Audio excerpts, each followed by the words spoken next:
Très heureux de vous savoir nombreux devant vos postes téléviseurs, envie d'être au parfum de l'actualité éducative. Mesdames et messieurs, bienvenue à cette grande session d'information dont j'ai le réel plaisir de vous présenter.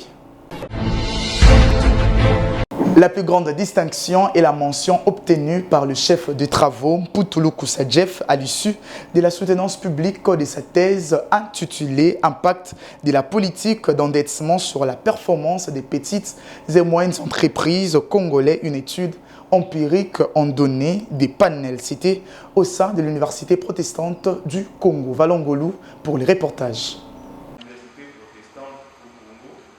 C'est devant un jury constitué d'éminents professeurs que le chef des travaux Mputulu Kusadjeff a soutenu publiquement sa thèse de doctorat intitulée « L'impact de la politique d'endettement sur la performance des petites et moyennes entreprises congolaises », une étude empirique en données des panels.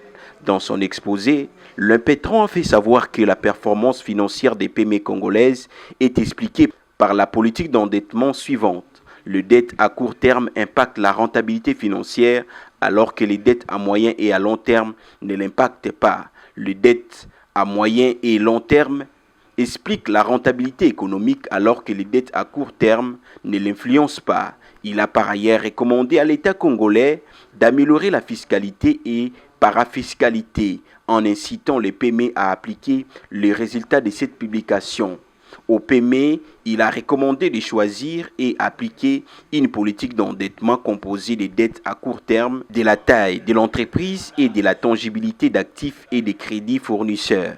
Pour ne citer que cela, après les jeux de questions et réponses entre les thésards et les membres du jury, puis la délibération à huis clos, le professeur Mvudi Matingu, président du jury, a fait savoir que le chef des travaux Mputulu Kusadjeff a réussi à l'ensemble de l'épreuve avec la mention « la plus grande distinction ». Après délibération à huis clos, le jury a pris la décision suivante. M. Mputulu Kusadjeff a réussi à l'ensemble de l'épreuve avec la mention « la plus grande distinction ». Toge, TOC et un signe de l'Université protestante au Congo lui ont été accordés par le professeur révérend Raymond Angendou, secrétaire général académique de l'UPC, au nom du professeur révérend Robin Quim, recteur de l'UPC empêché. Ceci pour la jouissance de son nouveau titre de docteur à thèse en administration des affaires. Motif de joie pour le lauréat qui a placé un mot. Mon mot de la fin, c'est la gratitude, puisque j'ai été encadré durant 9 ans. Durant 9 ans ici à l'Université protestante au Congo, nous sommes passés par des colloques, nous sommes passés par des séminaires et ainsi de suite. Alors aujourd'hui, j'ai ce sentiment-là de joie et surtout de gratitude envers tous mes enseignants d'ici à l'UPC et les staffs dirigeants de l'UPC, puisqu'il faut se dire que j'ai passé ici sur 24, mais je ne savais pas qu'il y avait une grande université ici. Je suis même parti à Lubumbashi, en Afrique du Sud, pour chercher à faire le doctorat, mais je ne savais pas qu'à côté ici, je pouvais bien entreprendre ces études. Aujourd'hui, je suis vraiment content. Comme recommandation, j'ai d'abord fait des recommandations à l'État congolais d'utiliser ce travail de recherche pour qu'il améliore sa fiscalité et sa parafiscalité en vulgarisant les résultats de ces travaux par les structures appropriées qui prennent en charge les petites et moyennes entreprises ici en RD Congo. Aux actionnaires, j'ai recommandé le modèle de rentabilité financière et aux autres bailleurs de fonds, j'ai recommandé le modèle de rentabilité économique à partir de la politique d'endettement des PME congolaises.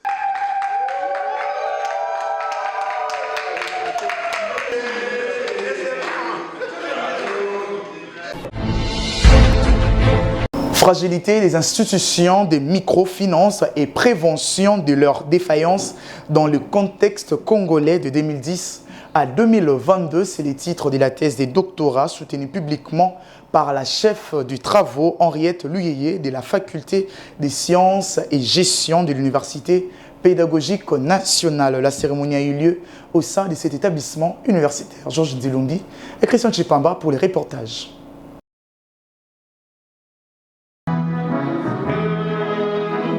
En soutenant sa thèse de doctorat devant le jury composé des éminents professeurs, les membres de famille ainsi que les amis et connaissances, le chef des travaux Henriette Luteke Kisukumu de la faculté des sciences économiques et de gestion de l'Université pédagogique nationale a, à travers ses travaux doctoraux intitulé Fragilité des institutions de microfinance et prévention de leurs défaillances dans les contextes congolais de 2010 à 2022, stipulé que la RDC est en proie à une crise économique, sociale, politique et institutionnelle qui perturbe profondément le fonctionnement normal de son économie, plonge la quasi-totalité de ses citoyens dans la précarité. Un chômage des masses affecte sa population, surtout les jeunes, les campagnes, c'est des peuples. Dans le ville, surtout à Kinshasa, la population désœuvrée s'entasse vivant dans la promiscuité. Le chômage devenu une question structurelle perturbe et compromet tout élan de la reconstruction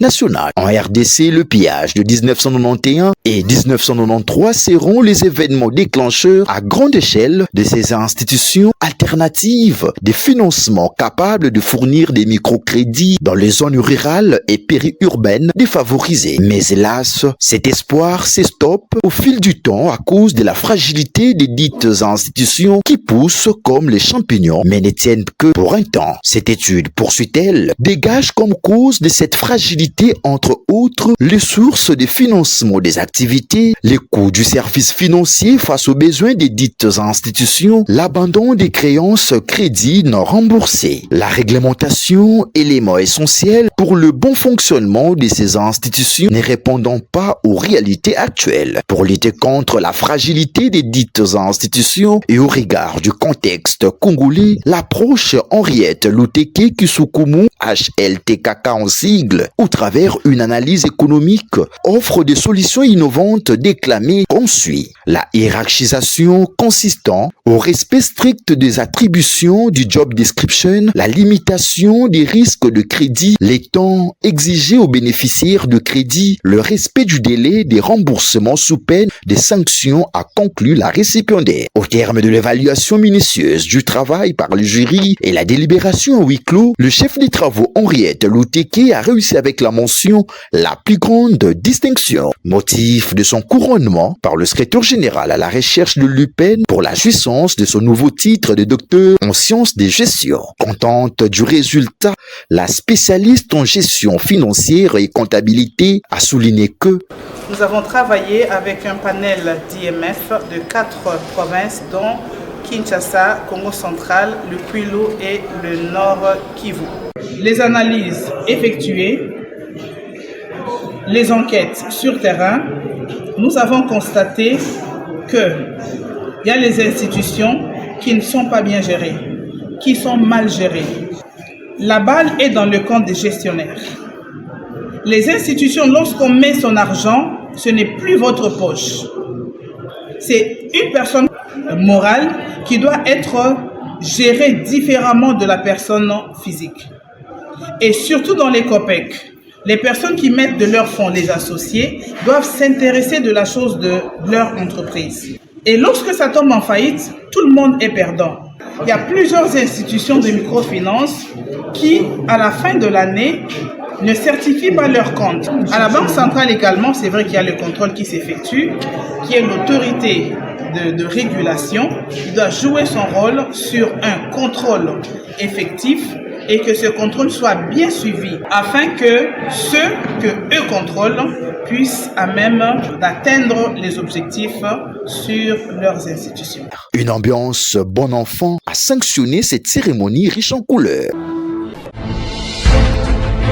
Mentalité politique et développement en République démocratique du Congo, analyse des causes et conséquences des échecs des programmes nationaux de 1960 à 2023. C'est le titre de la thèse de doctorat soutenue publiquement par le chef des travaux Emmanuel Mbongo Bouli de la faculté des sciences sociales, administratives et politiques du département de sociologie et anthropologie de l'Université pédagogique nationale. Une fois de plus, Georges Nzilumbi et Christian Chipamba pour les reportages. C'est publiquement que le chef des travaux Emmanuel Mbongombouli de la faculté des sciences sociales, administratives et politiques de l'Université pédagogique nationale a soutenu sa thèse de doctorat intitulée Mentalité politique et développement en République démocratique du Congo, analyse de causes et conséquences des échecs de programmes nationaux de 1960 à 2023. Dans son argumentaire, il a précisé que les défis du développement de la République démocratique du Congo constituent l'épicentre des actions des dirigeants politiques des États dits démocratiques et très avancés sur le plan économique, financier et diplomatique. La RDC, depuis son accession à la souveraineté nationale et internationale le 30 juin 1960, les soucis du développement qui a été annoncé en grande pompe par ses dirigeants politiques s'est révélé comme une coquille vide. Nombreux sont les programmes de développement qui ont été élaborés, dont l'exécution n'a pas été à la hauteur des attentes de la population à cause d'une mentalité politique caractérisée par la jouissance, la prédation, l'amateurisme, l'anomie, la textophobie, l'esprit de lucre, les manques de patriotisme, le népotisme, la corruption, la mauvaise gouvernance et le clientélisme. C'est pourquoi cette thèse propose le processus de déminage mental marqué par une mentalité fondée sur la bonne gouvernance dont les indicateurs sont les suivantes: la citoyenneté, l'état des droits, la démocratie participative, la transparence dans la gestion des affaires publiques, la méritocratie, le dévouement et l'efficacité de l'appareil judiciaire. Après le jeu des questions et réponses, mais aussi la délibération du jury à huis clos, l'impétrant Emmanuel Mbongo a réussi avec la mention la plus grande distinction, motif de son couronnement par le secrétaire général à la recherche de l'UPEN qui lui a conféré le grade académique. À la sortie de la salle, le nouveau docteur en sociologie est revenu sur le bien fondé de son travail. La République démocratique du Congo, c'est un pays disposant d'énormes ressources naturelles. Il va falloir que ces ressources naturelles soient transformées en richesse pour l'intérêt, n'est-ce pas, du souverain public. Mais force est de constater que ce pays n'a pas tellement la chance d'avoir des dirigeants politiques capables, n'est-ce pas, de booster son développement à cause d'une certaine mentalité aux antipodes dispositions réglementaires. De la poussée des germes de la mentalité politique positive fleuriront la pensée et les actions du développement en République démocratique. Voilà un peu la thèse des amis.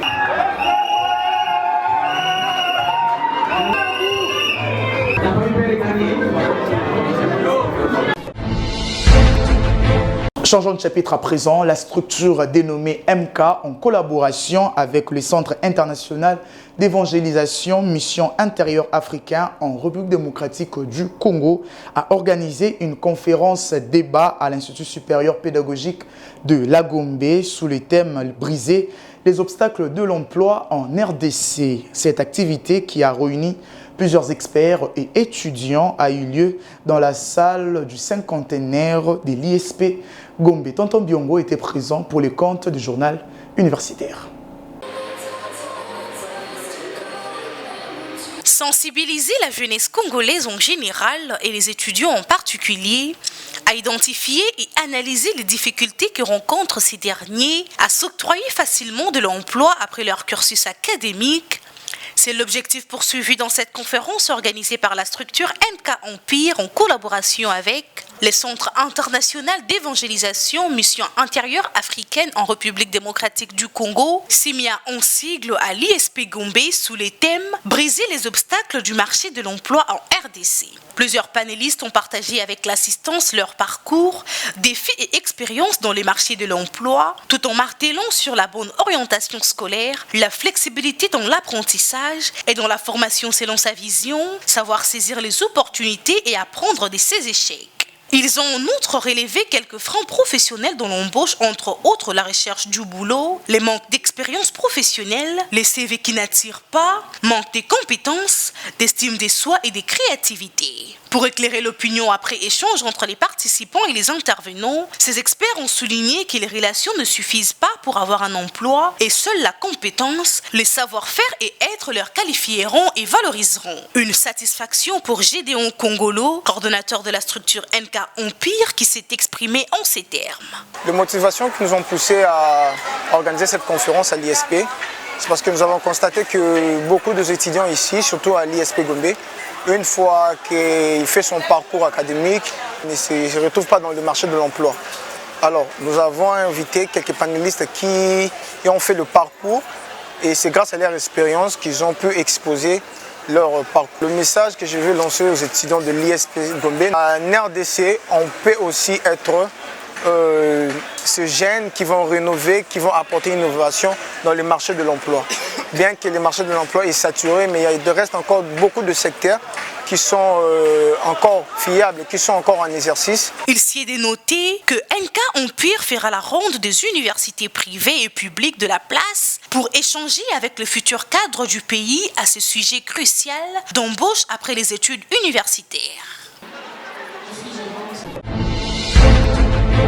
Un nouveau-né dans la bibliothèque congolaise et internationale, il s'agit de l'ouvrage du professeur émérite Célestin Ngouya intitulé « Frontières et souveraineté de l'État, les cas de la République démocratique du Congo », livre verni par le vice-premier ministre de l'Intérieur, de la Sécurité, de la Décentralisation et des Affaires coutumières, Jacquemin Chabani. La cérémonie a eu lieu dans la salle du cinéma Chaubeuse. Eli Kakiakou pour les reportages.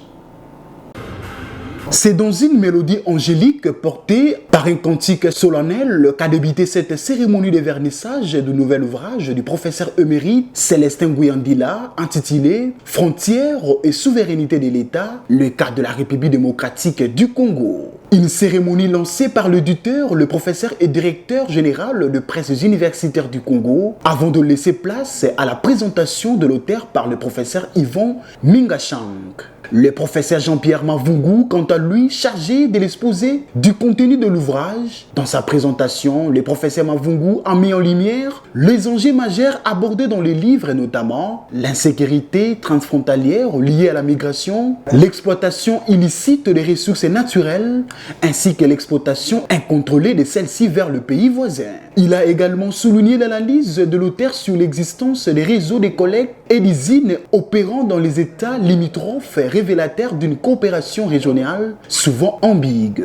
L'ouvrage s'attarde également sur les concepts clés tels que la souveraineté, définie comme le pouvoir suprême exercé sur son territoire et sur sa population, ainsi que le dynamique de fonctionnement des institutions étatiques dans un contexte marqué par des défis frontaliers existants. Après un interlude musical, les trois intervenants, tous lecteurs de l'ouvrage, ont partagé des témoignages poignants à l'égard du professeur Célestin Ngouya, des moments d'émotion qui ont précédé l'intervention du vice-premier ministre, ministre de l'Intérieur, de la Sécurité, de la Décentralisation et des Affaires coutumières, son Excellence Jacquemin Chabani. Ce dernier a salué la contribution scientifique de l'auteur avant de procéder au baptême du livre, un volume de 240 pages structuré en 3 chapitres. Longue vie, félicitations d'abord au professeur pour nous avoir partagé ses richesses scientifiques et je souhaite un bon parcours, une longue vie à cet ouvrage en espérant qu'il sera lu le plus possible. La cérémonie s'est achevée par la vente aux enchères de l'ouvrage et le mot du remerciement de l'auteur.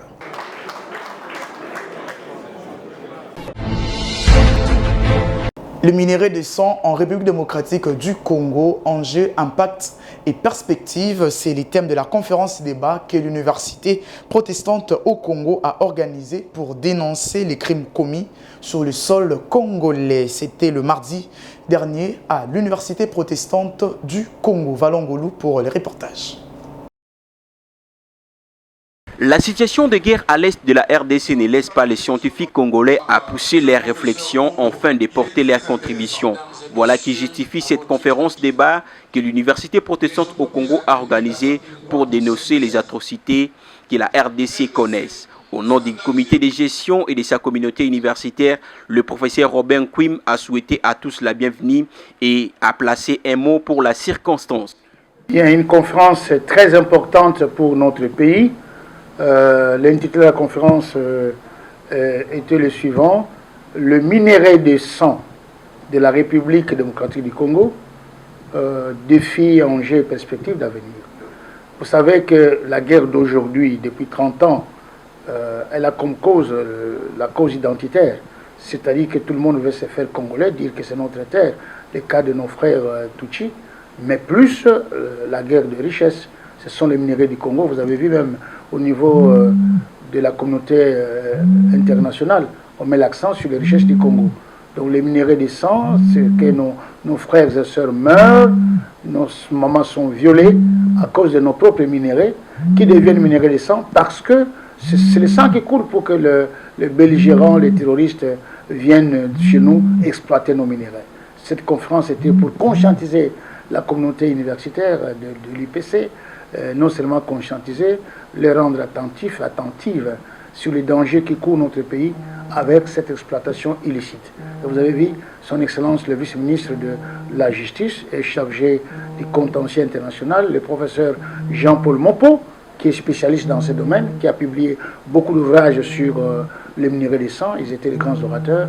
Et je pense qu'aujourd'hui, il y a une grande satisfaction pour nos étudiantes et étudiants, les chercheurs, à mieux comprendre que les problèmes que nous avons au Congo, ce sont nos richesses, mais exploitées par les étrangers d'une manière illicite.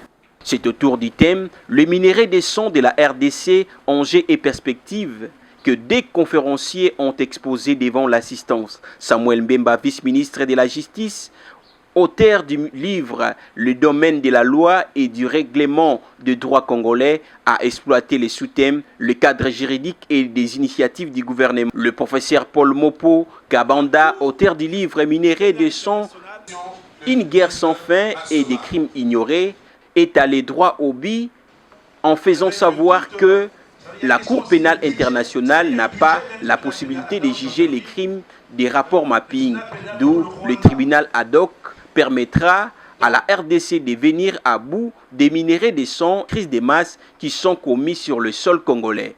Et le sang de ces victimes crie justice. Il a poursuivi en faisant savoir que le minerai congolais est une bénédiction et non une malédiction. Ce pouvoir, c'est la sensibilisation de la population, des chercheurs, des universitaires et tous les praticiens de droit, même tout le relais.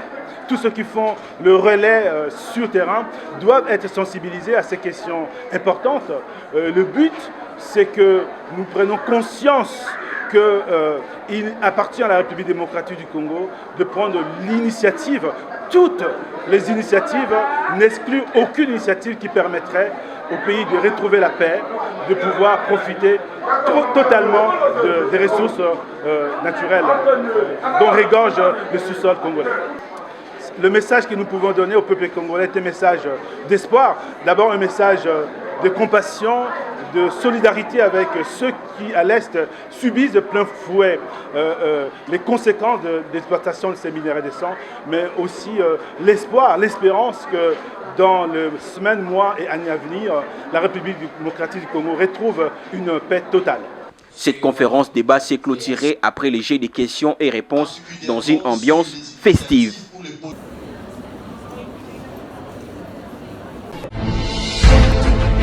L'apparence physique, est-ce un atout pour la jeune avocate? Les raisons du refus de jeunes avocates dans différents cabinets et harcèlement, vaincre ou fuir, ce sont les thèmes principaux de la 2e édition du Forum de la jeune avocate organisée par la structure dénommée Avocate au féminin. Cette activité a eu lieu à l'amphithéâtre de l'INRB. Eliki Akiakou et Nene Wambenga étaient présents pour le compte de notre rédaction.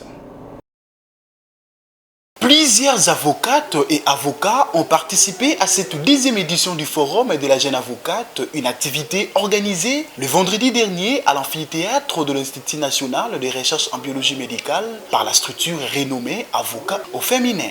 La première partie de cette conférence et débat a été animée par plusieurs intervenants autour de thématiques retenues pour cette édition. Parmi eux figuraient Maître Jordan Essoukou, Maître Peggy Fila ainsi que Maître Jean-Claude Kakura, dont les interventions ont marqué leur audience par leur pertinence et leur recherche scientifique. La deuxième partie, tout aussi dynamique, a été enrichie par l'intervention de Maître Gaël Goué en visioconférence. Maître Plamé Dipola et Maître Christine Kamazaï ont ensuite pris la parole, apportant à leur tour des contributions motivantes sur les réalités et les défis du métier d'avocat. Après ces interventions inspirantes, les échanges entre les participants et les orateurs ont permis de prolonger la réflexion dans un dialogue constructif.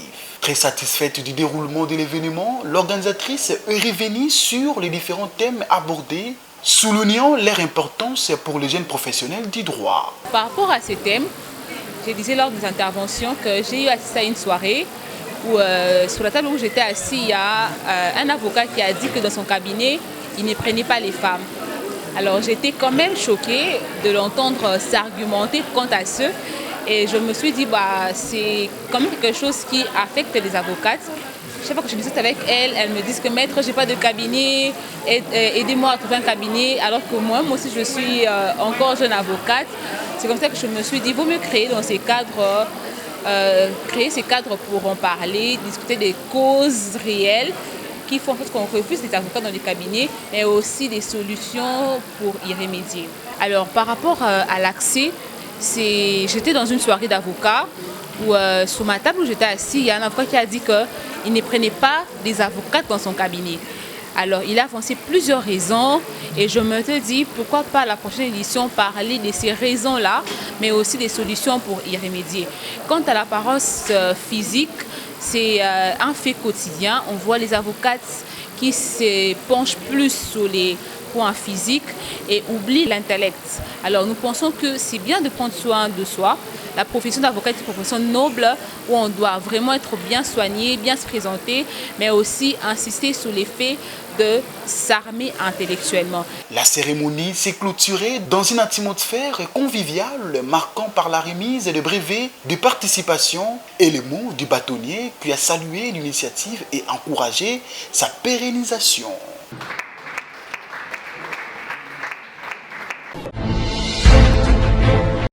Voilà, c'est la fin de ce journal. Si vous l'avez aimé, dites merci à Blaise Mboucha qui était derrière la caméra, Emmanuel Lema à la réalisation, toujours sur la coordination de l'honorable André Mouchongo Machara, mais aussi merci à vous de nous avoir suivis, plus particulièrement à Kevin Boukassa qui nous suit depuis la ville-province de Kinshasa. Quant à moi, je vous dis, vivez longtemps, vivez heureux, excellente suite des programmes à tous.